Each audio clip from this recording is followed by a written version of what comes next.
The special congressional election in Pennsylvania is over, and it's so close there's sure to be a recount. But as of right now, Democrat Connor Lamb is the apparent winner by around 700 votes.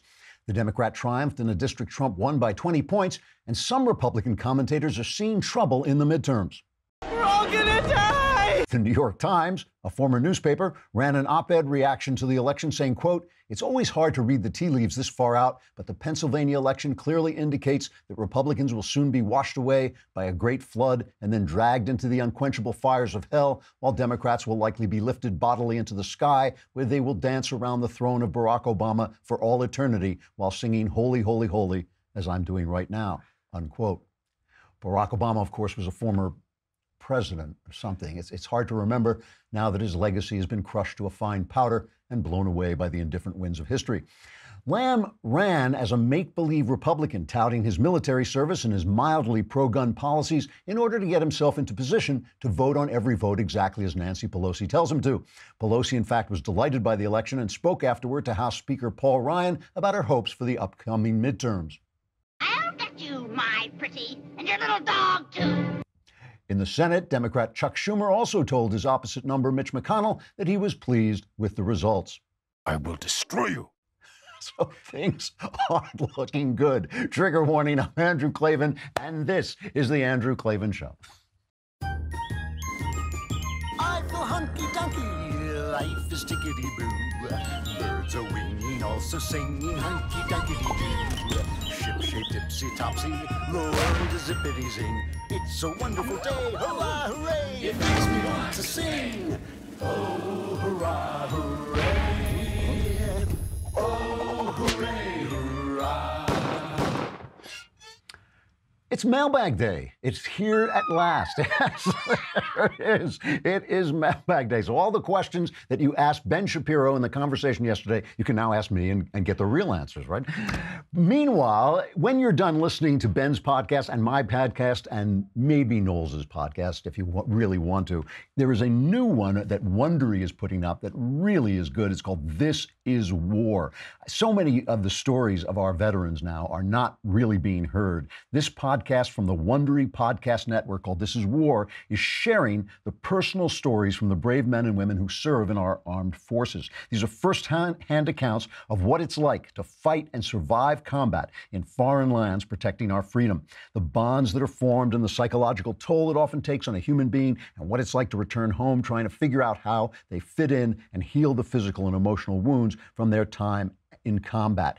In the first episode, these are really beautifully produced, by the way. In the first episode, you'll meet Ian Mearns, and a month before his senior year in high school, he was just 17 years old. Ian walked into a recruitment office and signed up. That was August of 2001, right? So a month later, we had September 11th, and a year later, the world had completely changed, and he was entering the military under very different circumstances than he'd anticipated. It's a heartbreaking and amazing story. So go listen to This Is War on Apple Podcast or wherever you're listening. Visit Wondery.fm/Andrew. That's Wondery. Wondery is wonder and then Y. Wondery.fm/Andrew.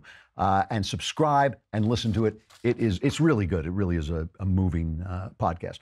So have you ever had one of those guy-girl arguments where the guy keeps saying, you know, it's obvious I'm right. These are the facts. And the girl keeps saying, it doesn't matter if you're right. It's the way you say it. You're not saying it right. I don't like the way you're saying it, right? It drives guys crazy, I know. But it's almost like the country is in the middle of that argument. And I'm not saying this is all about guys and girls. I'm just saying it's that kind of argument, because here we have Donald Trump, who is, look, the country is doing great economically. There's virtually no unemployment. Black and white unemployment is as low as it's been in years. The black-white employment participation gap has narrowed to its smallest level in 40 years. And Trump is losing these elections. I mean, some of these special elections that they're holding, the Republicans are winning, but the gap that was there, that Trump won by, is disappearing. The one in Pennsylvania, they still haven't worked this out yet. I mean, Connor Lamb is claiming victory, and he does seem to have a few more votes than the Republican. But this was a place that Trump won by 20 points. So here's the guy. This is MSNBC, and so you'll say, oh, it's the left wing. But this is basically the common wisdom that's going around about these elections. This is from Steve Kornacki at MSNBC. Yeah, this is not an isolated event that we just saw here in Pennsylvania 18. Look at it this way. From the start of Donald Trump's presidency, go back to April 2017. That's when we had our first congressional special election of the Trump era.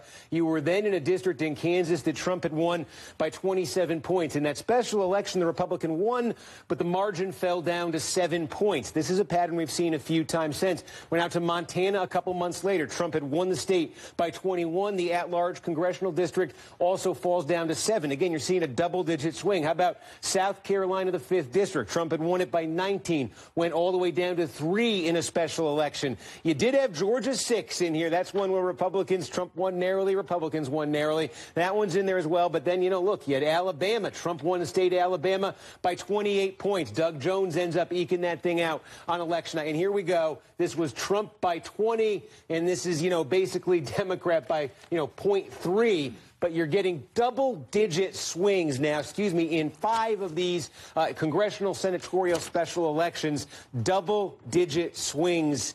That really looks like a trend.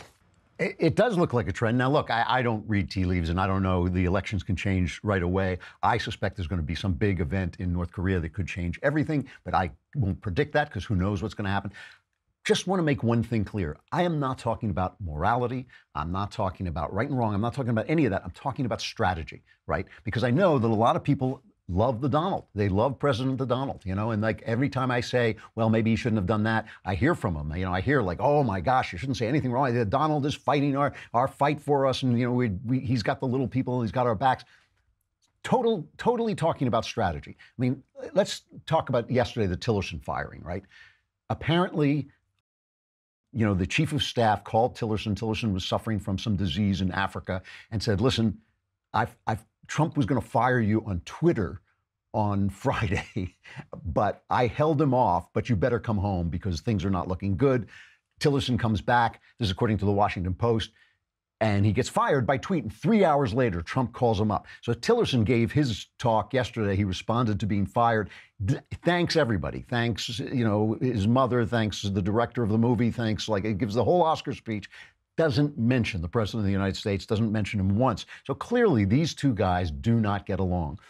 Now, Trump was right to fire this guy, right? They were not getting along. They didn't agree on major things. They didn't agree on getting out of the Paris Accord. I'm much more on Trump's side, by the way. I don't think Tillerson was doing that good a job. He spent a lot of his political capital reorganizing the State Department, which maybe it needs, but that's kind of a waste of time.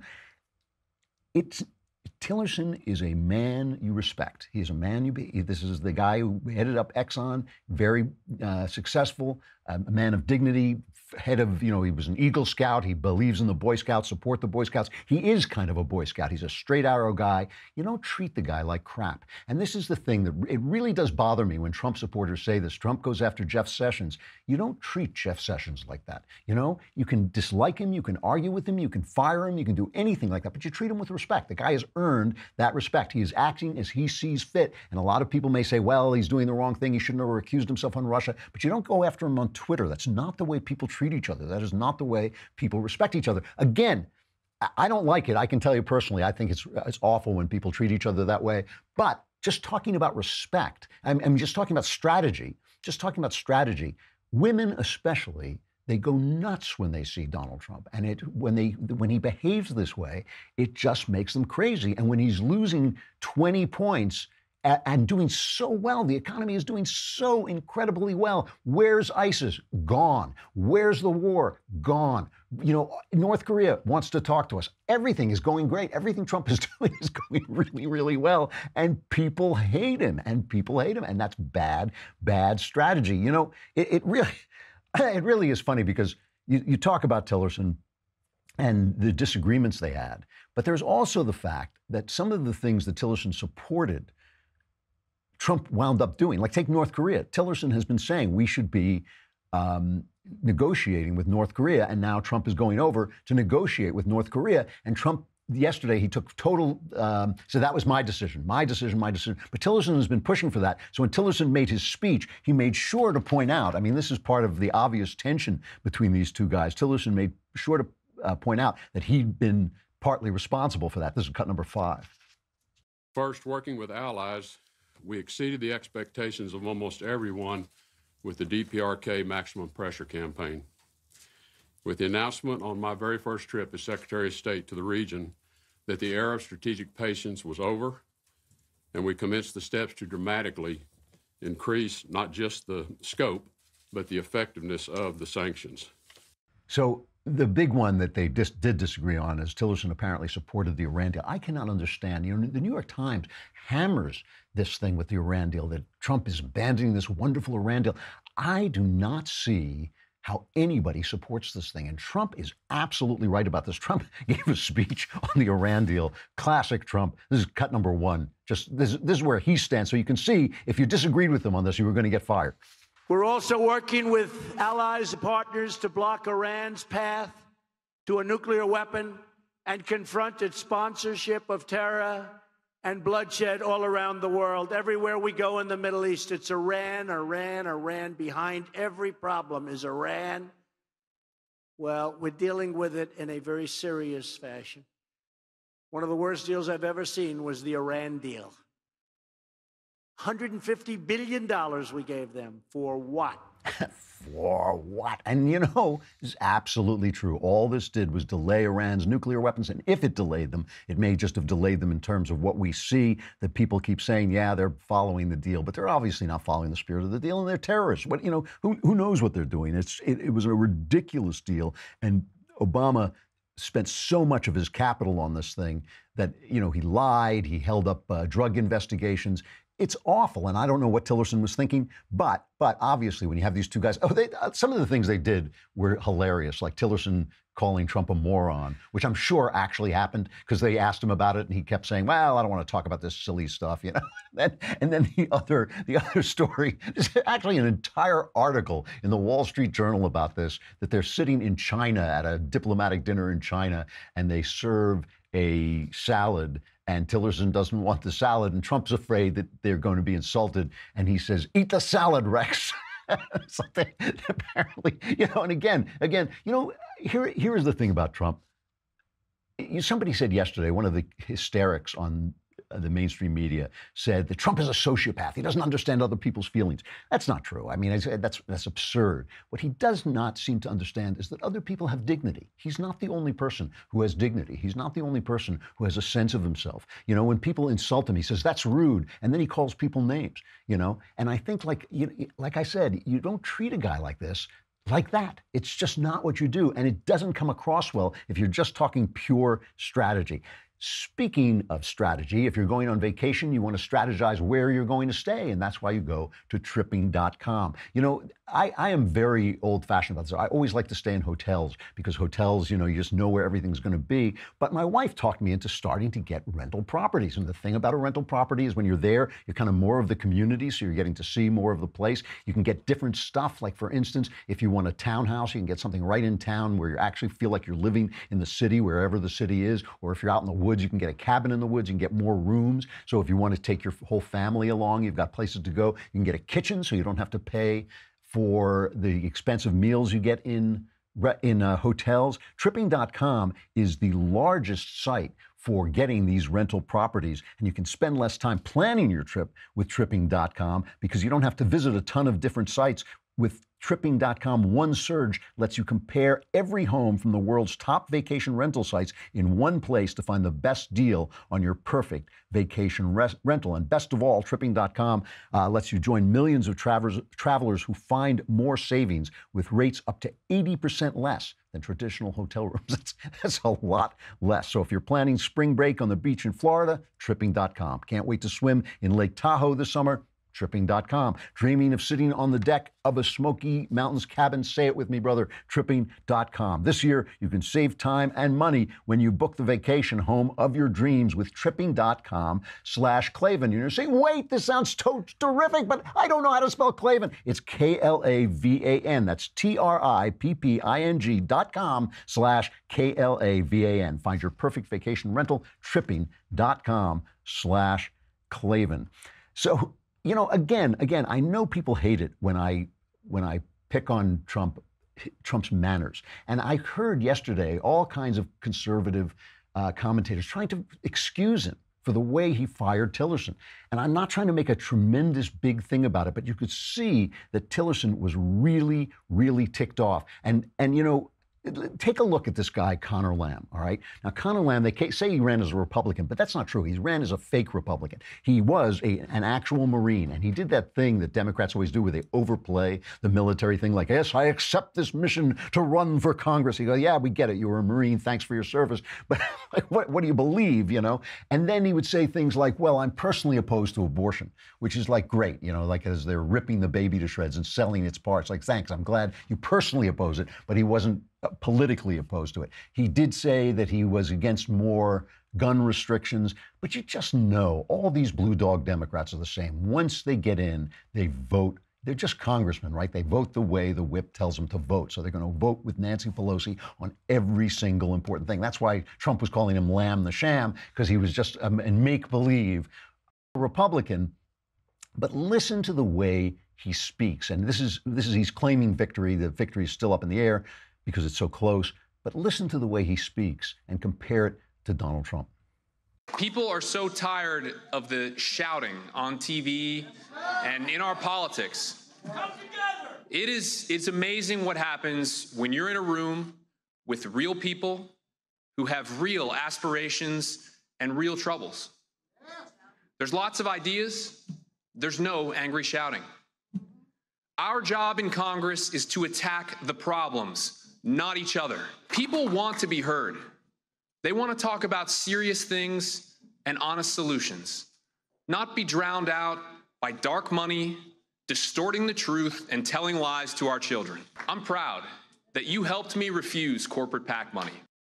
You know, it's funny, that dark money thing is always a big issue. And I remember somebody yelling at me right after the election, Trump won because of dark money. I mean, Trump spent so much less than Hillary Clinton did. And the whole dark money issue is really, I feel, an attempt to silence political speech, because it sounds great when you say there should be transparency. But really what that means is if you donate to something and people don't like it, they can boycott your business, which is a terrible thing for you. You should be able to donate where you want without being exposed all the time. So the guy is like, look, this district was redistricted out of existence by a judge. I don't know if that's going to hold up, but as of right now, if that holds up, this guy is going to vanish like the district vanishes. He'll go back to wherever fake Republicans go, you know, and he won't be there anymore. So this is not a heavyweight result that we all have to worry about in terms of votes. But I do think there's something to be said for the fact that people are put off by Donald Trump in spite of his incredible successes, and they are really incredible. You know, one of the false narratives that's being touted around is that it was really funny because Tillerson worked in Russia for Exxon and Putin gave him some kind of friendship medal and all this. When he was appointed, everybody said, proof at last that Trump is in collusion with Russia. He's appointing a Secretary of State who is in the Russian pocket. He is Putin's puppet, this guy. So then, you know, there's this spy thing going on in Britain where this ex-spy was poisoned, obviously by the Russians. Theresa May is going out after it. And Tillerson came out and said, yes, it's the Russians.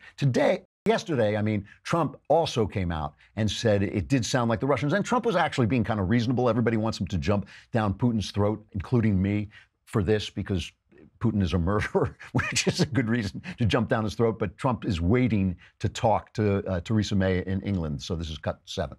I'm speaking to Theresa May today. It sounds to me like it would be Russia based on all of the evidence they have. I don't know if they've come to a conclusion, but she's calling me today. As you know, now we're going to the wall. We're going out to the wall. We're going to be looking at the prototypes, which is very important for our country. But Theresa May is going to be speaking to me today. It sounds to me like they believe it was Russia, and I would certainly take that finding as fact. Mr. President, do you believe there should be a response from the United States? Do you believe there should be a response from the United States? Yeah, as soon as we get the facts straight, and we're going to be speaking with the British today, we're speaking with Theresa May today, and as soon as we get the facts straight, if we agree with them, we will condemn Russia or whoever it may be. But I have not spoken to her. I'll speak to her sometime today. Now, I want to wrap this up so we can get to the mailbag, because we have great questions in the mailbag today. But I just want to finish by Rex Tillerson comes out and he made this statement about Russia, which was much more hard-boiled, much more direct. I think Trump is right. He's got to talk to Theresa May before he comes out and says anything exactly. Putin is hitting back against May and saying he's going to pull out all of British media out of Russia and all this. But Putin is very good at what he does, which is being a murderous tyrant. He's really good at it. He's really good at disassembling whatever hopes the Russians had of freedom after the fall of the Soviet Union. He has been expert at it. Barack Obama fell for it. George W. Bush fell for it. They've all, remember Hillary Clinton with her reset button. They all fell for what this guy is doing because they didn't want to start trouble. They were so happy the Cold War was over. They were so happy the Cold War was over, they didn't want to start it up again. But Tillerson has a very, that was one of the things. The one guy I know who has worked for Tillerson, when he was appointed, I said to him, is he a Russian plant? He said he knows exactly who these guys are. And you could hear it in cut number 6. Much work remains to respond to the troubling behavior and actions on the part of the Russian government. Russia must assess carefully as to how its actions are in the best interest of the Russian people and of the world more broadly. Continuing on their current trajectory is likely to lead to greater isolation on their part, a situation which is not in anyone's interest. So the funny thing is, of course, the same exact people who were saying he appointed Trump because he's in Russia's pocket are now saying he fired Trump because he appointed Tillerson because he's in Russia's pocket, are now saying he fired Tillerson because he's in Russia's pocket because Tillerson was too tough on the Russians, so now he's firing him. So Putin is just like running everything, except you don't know, he's doing opposite things. The one thing, I just want to end with this, the one thing about Trump that we really have to think about for a minute is when you think of a bad guy being a politician, a nasty guy being a politician, you think of him being a nasty politician. In other words, you think of Stalin, you think of Hitler, you think of people who violate the norms of governance, who violate people's freedoms, who violate people's rights. Trump hasn't been like that at all. The press keeps calling him authoritarian. He has actually weakened the executive branch. He's weakened the government. He has been less authoritarian than certainly than Barack Obama was, who with his pen and his phone, I have a pen and a phone, I don't need the lawmakers. I mean, that's authoritarian. Trump has not been like that at all. But it is possible that he's just a rude, brusque, obstreperous guy who's not violating American norms, right? And all I'm saying about that is, okay, so what? So it lowers the conversation, so it makes the government a little bit chaotic, so it offends the dignity of good men who are serving the country like Tillerson and like Jeff Sessions. But also, we do have to think about this as strategy. We want to keep winning. We want to keep the Congress. We want to, for the midterms, if that's possible, we want to keep the Congress. We want Trump to get reelected. I want Mike Pence to be president in the election after that. You have to wonder about whether Trump understands. Look, Trump is obviously some kind of brilliant, instinctive strategist. You have to wonder if he understands how this comes across to certain people in the country. All right, let's talk about movement watches. My movement watches is one of my many. I now have many movement watches. I'm wearing them all the time because they're so, they're not only good looking, they're cheap. That's the thing. It's very hard to get a watch that looks nice, but also doesn't cost so much. And the reason is all the other watches have valves, but Movement takes the valves out. And that's where the big expense comes from with watches. You probably didn't know that. You probably thought it was the insides, but no. Movement just spells their watches MVMT. They've left out all the valves, and I think one N in there too. So you get all that break. So a watch that would cost you hundreds of bucks, Movement watches start at just $95. Really, at a department store, something this nice could cost you $400 to $500. These were two kids who got together in college and said, we love good watches, we love beautiful watches, but we don't want to pay a lot of money for them. That's exactly the way I feel. I love good watches, and I don't want to pay a lot of money for them. So they've introduced not only a ton of new watch collections for both men and women, but they've also now expanded. They're doing so well, they've expanded to sunglasses and fashion-forward bracelets for women. So you can get 15% off today with free shipping and free returns by going to movement.com. Now, you would think that was spelled with a lot of vowels, costly vowels that you would have to pay for, but no, it's mvmt.com/Andrew. That's how they keep the prices down, leaving out those vowels and just making it mvmt.com/Andrew. See why Movement keeps growing? Check out their expanding collection. Go to movement.com/Andrew, mvmt.com/Andrew. Join the movement. That's the one drawback of not having vowels. You can't pronounce their slogan. Join the movement. All right, we have to say goodbye to Facebook and YouTube, but we have the mailbag coming up. All your questions will be answered, all your problems solved. Answers are guaranteed 100% correct. Will change your life for the better. Who knows? Let's find out. Come on over to thedailywire.com and listen to the rest of the show, or subscribe and watch the whole thing.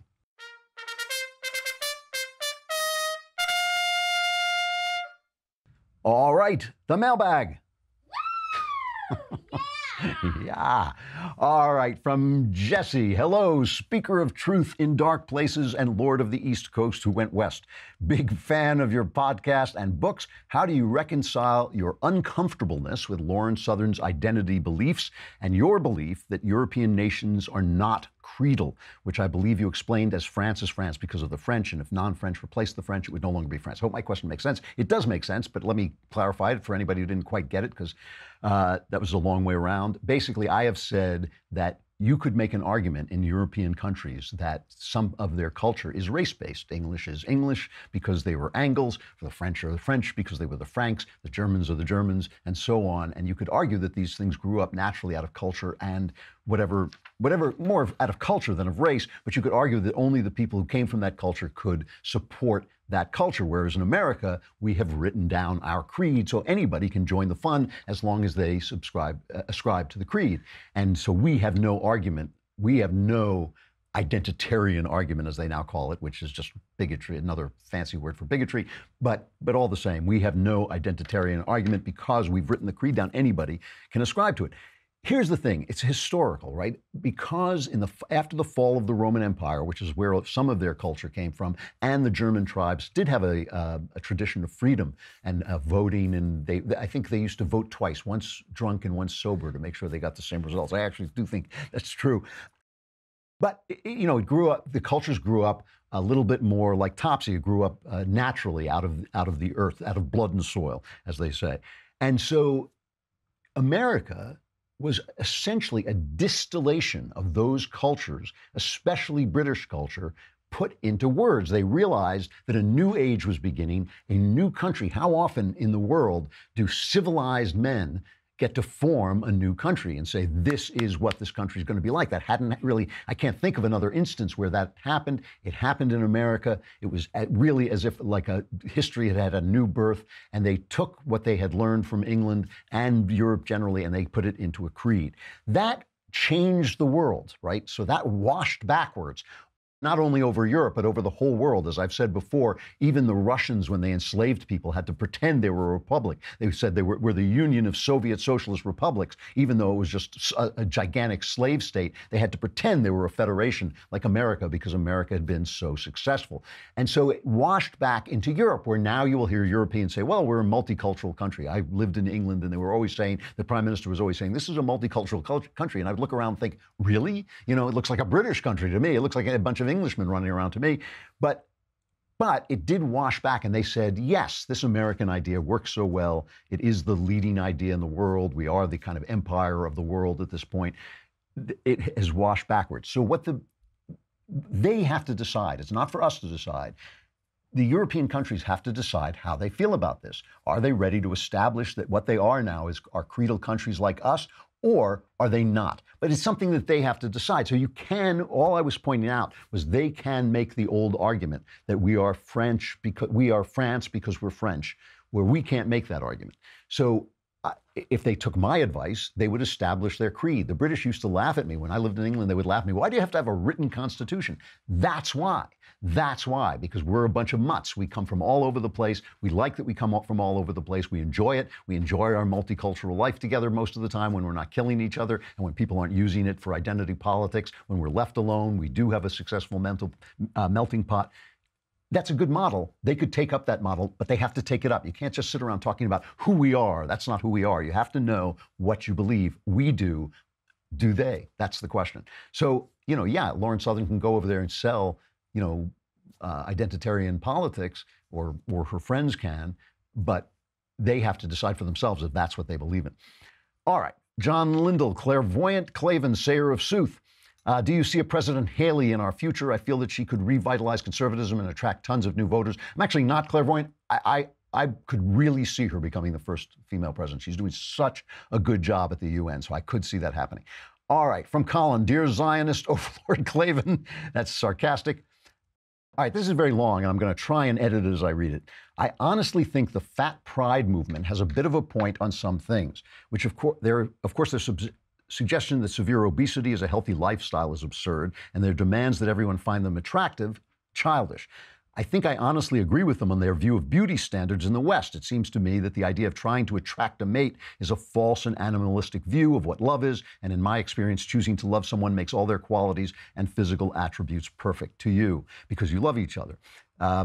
It also makes me think that the political right's common response to the fat pride movement of you're ugly, go lose some weight, is counterproductive and destroys a woman's self-confidence. So basically the question is, what do you think of this, and what's your opinion in general on the fat pride movement? First of all, I completely agree with you. I completely agree that standards of beauty have become absurdly limited, and anybody, there are plenty of women who would be considered overweight who I find incredibly attractive, and yes, you are right, when you fall in love with women, they become attractive, and I think that, that it is absurd to think that every woman can only be produced either by surgery to look the way she looks, or like a million hours of exercise. Not every woman has to look like that. Women in the old days didn't look like that, and I don't think they have to now. So I think you're absolutely right about that, and the whole physical. The problem with, obviously obesity, which is a huge problem in this country, and people never talk about it because it doesn't affect the coasts. That's why you don't hear enough about it. In New York and LA, people are super thin. You go out to the rest of the country, there's a lot of obesity, and obesity isn't good for you. The fat pride movement, like all pride movements, is garbage, okay? This is the thing. So this has nothing to do with people, or you're maybe a little overweight, you may be whatever, people should leave you alone. Other people's weight is none of your business anyway. All pride movements are shame movements. Black pride, gay pride, fat pride, they are all movements of people who are ashamed of something, who are trying to get rid of their shame by forcing you to like them. The shame is internal, but they have taught themselves or been taught that it's coming from outside. That is a recipe for misery. If you need the approval of people around you before you can be happy with yourself, that is a recipe for misery, because there are always going to be people who dislike you, and they may dislike you for good reason. You have to look within and ask yourself what you are actually ashamed of.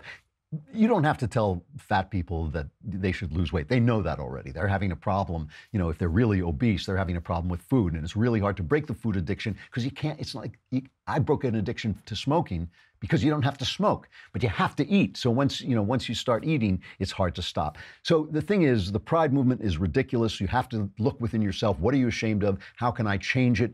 Obviously, I feel that it's orienting yourself to the North Star, which is God and Christ. And when you do that, you stop feeling ashamed. You feel better and better and better. You cannot get rid of your shame by forcing other people to pretend they like you. It never works because the shame is within you. So fat pride has nothing to do with the issue. Obviously, we should definitely expand our ideas of what's attractive and stop picking on people. From Janine, hey Andrew, I am hooked on the Shotgun Alley series. Oh, I have a trilogy of books called the Weiss Bishop books. They're Dynamite Road, Shotgun Alley, and Damnation Street.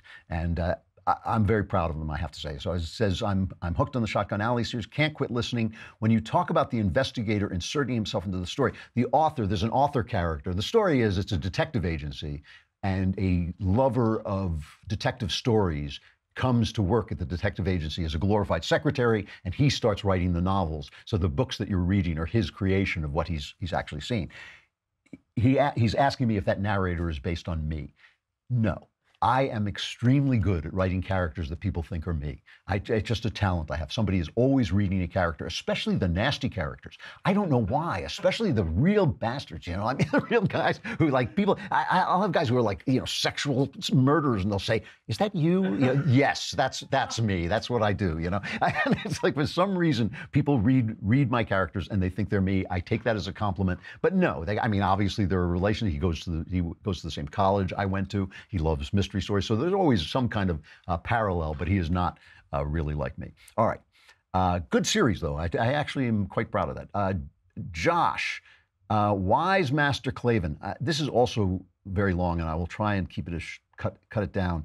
Recently, my sister has told me about some of her extensive beliefs in topics such as MK Ultra, Project Monarch, and governmental connection to extraterrestrials. Monarch and MK Ultra are conspiracy theories that the CIA controlled people's minds, okay?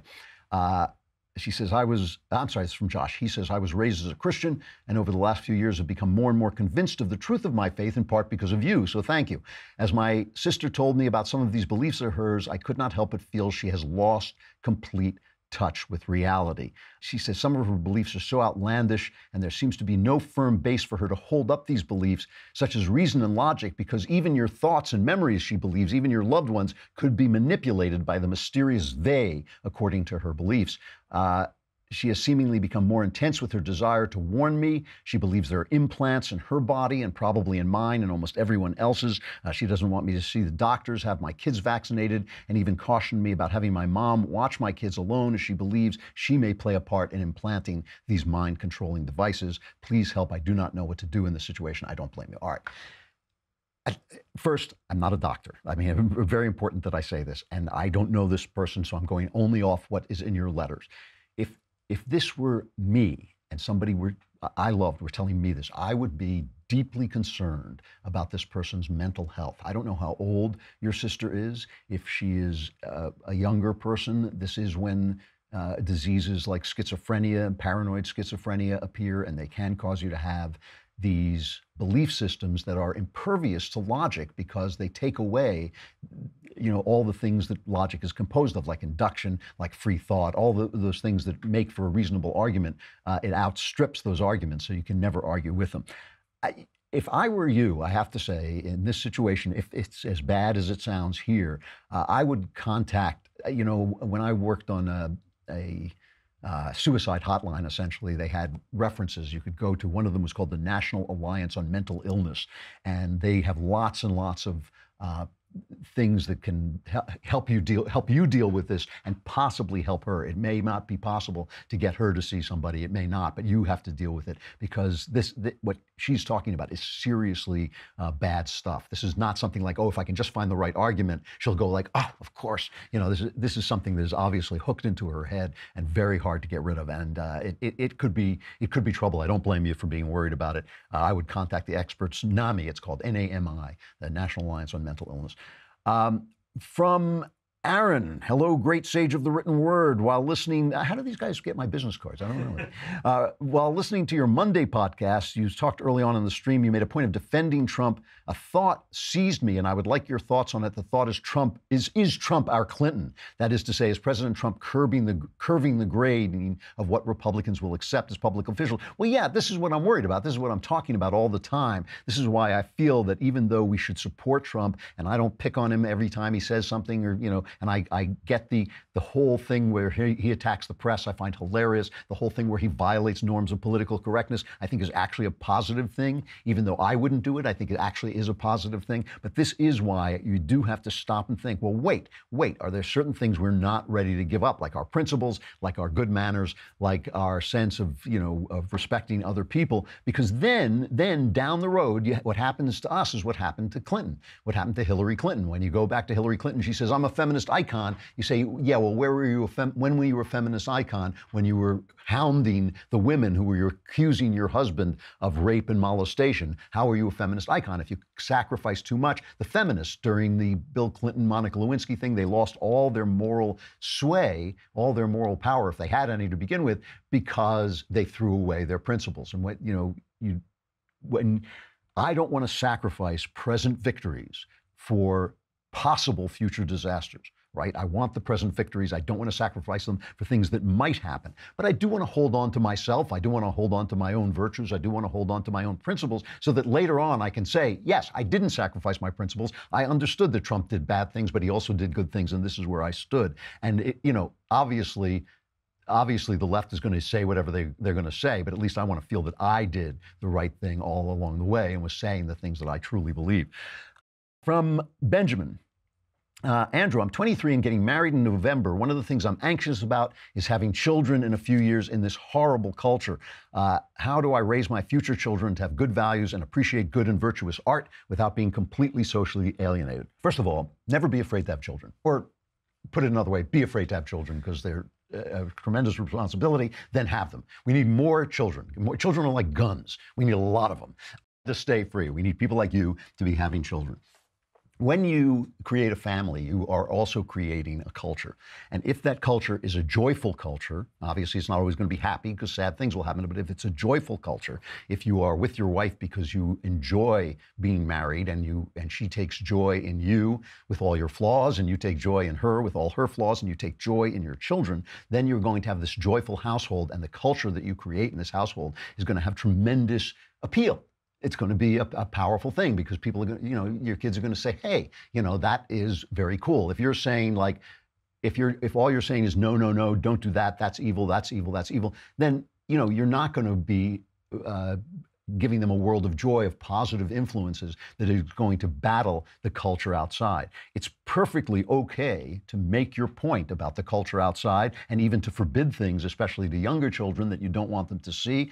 Even homeschooling them is as far as I'm concerned, it can be a really wise move. But the most important thing you're going to do is pour the love and joy and show them that your way of life is a joyful way of life. And when they look around and see their friends taking drugs and looking like idiots, and when they see them, going off and becoming radicalized and being miserable, it's not going to have all that appeal to them. You'll have a lot more strength. Listen, as you go along the way, kids are going to believe all kinds of things, but joy is a powerful weapon. So, when you have those kids, and I'm telling you, have kids. They are when you have children, the world becomes three-dimensional. When you have children, you suddenly say, oh, I thought I was living in a three-dimensional world, but it was actually an illusion. Now I see the meaning of life. And it will teach you as much as it teaches them. But again, that is the way you combat the culture. You combat the culture by creating an internal family culture of love and joy. Gee, I'm running out of time. All right, I'm going to stop. All right, let's go to Tickety Boo News.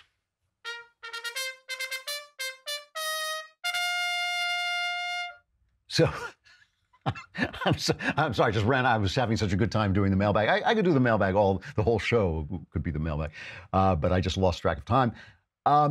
So is something that is actually, I think, a really positive development.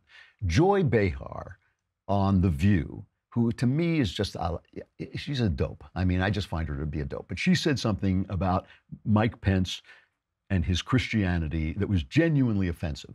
And let's play the original, what she originally said. Do we have that? One thing to talk to Jesus. It's another thing when Jesus talks to you. Exactly. Okay, well, that's different. That's different. That's called mental illness, if I'm not correct. That's mental illness, if I'm not correct. If I'm not mistaken, she meant to say, but she was mistaken. And real credit to the Media Research Center. It's one of our favorite sites here. We use their videos all the time. I don't always give them credit because it just slows things down, but the Media Research Center does wonderful work keeping track of the mainstream media and their biases, and they just mounted a campaign to get her to apologize to Pence and to all Christians, because it's a stupid, insulting thing to say.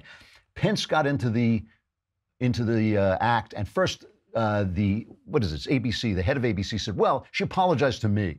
And that was like, yeah, that's not exactly it, So then Pence got into the act and said, yes, she does owe an apology. And Joy Behar we shorten his name to Mensch because he is basically my favorite guy in the administration. So Mensch goes on TV and says, yes, he did get a private call of apology.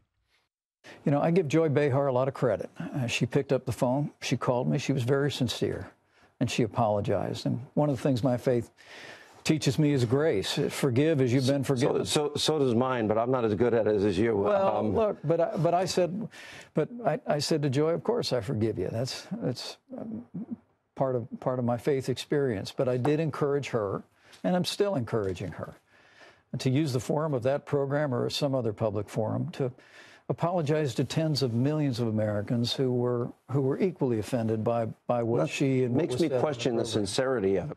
So on The View, they played what I just played, and now Joy Behar delivered this incredibly heartfelt, lengthy, and extensive apology. So I think Vice President Pence is right. I was raised to respect everyone's religious faith, and I fell short of that. I sincerely apologize for what I said. Okay.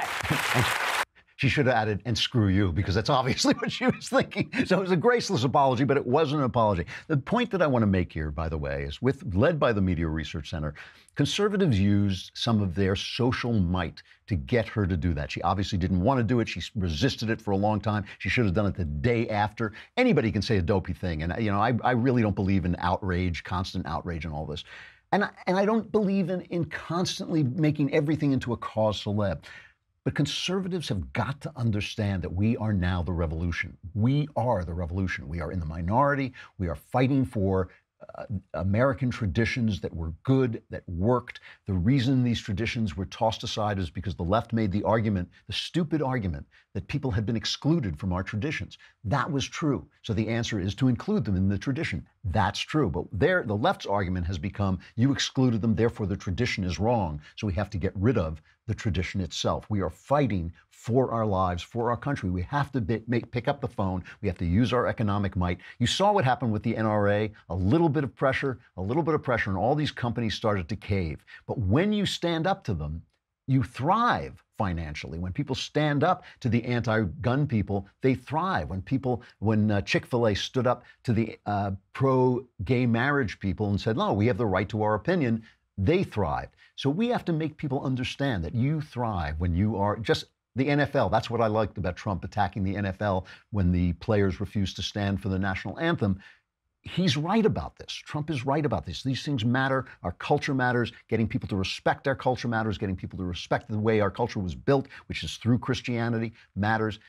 This was a good thing. And even Joy Behar's graceless and obviously reluctant apology is a victory. And I think good for the Media Research Center and good for Mike Pence for standing up for the things that people believe. All right. Who's going to be on tomorrow? Do we know? Up in the air. It's up in the air. We're juggling. We got a couple of different choices, but both of them, I know who they are, and both of them are really good. So there will be a great guest tomorrow. I will be my own guest, and that will be fantastic. I'm Andrew Klavan. This is The Andrew Klavan Show. We will see you tomorrow.